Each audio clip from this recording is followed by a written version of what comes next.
ये अब एक बार, जब कभी भी चुनाव होता है दिल्ली की सरकार और अगर प्रदेश की सरकार उनकी नहीं है तो सबसे पहले डीजीपी हटाएंगे, चीफ सेक्रेटरी हटाएंगे और जो भारतीय जनता पार्टी है उस समय जो सरकार में के खिलाफ है, यहां भारतीय जनता पार्टी के लोगों ने जानबूझ करके सरकार से मिलकर के दिल्ली की और चुनाव आयोग से मिलकर के अधिकारियों को हटाया होगा। आप बताइए, यूपी में तो कभी नहीं डीजीपी हटता, क्यों नहीं हटता डीजीपी?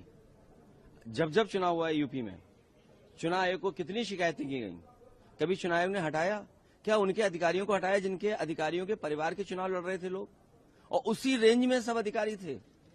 एसओ कौन पोस्ट होगा, सिपाही कौन पोस्ट होगा, याद कीजिए। आपको इसी जगह पर मैंने एक लिस्ट और एक सूची जारी की थी आपके सामने, जब अयोध्या में किन किन अधिकारियों ने चुनाव हरवाया था।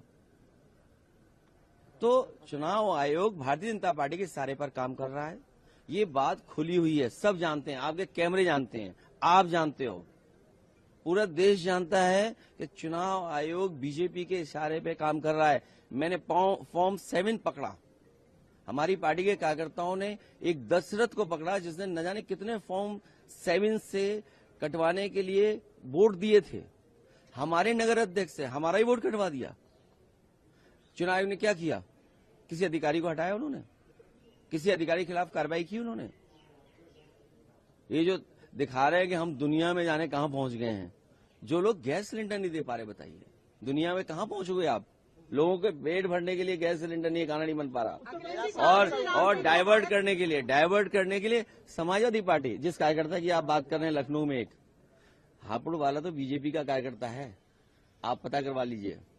और अगर सच्चा चैनल है, ईमानदार पत्रकार हैं, तो मैं उम्मीद होगी कि हापुड़ वाला पता करके देश की जनता को बताएंगे कि ये बीजेपी का ही समर्थक है, नंबर 1। नंबर 2, जो लखनऊ का है, क्योंकि वो चुनाव लड़ता है तो बीजेपी को मौका मिल गया। इतने सिलेंडर नहीं पकड़ेंगे जितने आप बता रहे हो। आप बीजेपी की संख्या मत बताइए, भरे कितने थे, खाली कितने थे, आपको नहीं पता होंगे कितने भरे सिलेंडर थे उसमें ना। वो सीज नहीं, सीज अगर हुए तो आपको ये भी तो जानकारी करनी चाहिए, उसमें भरे कितने थे, खाली कितने थे।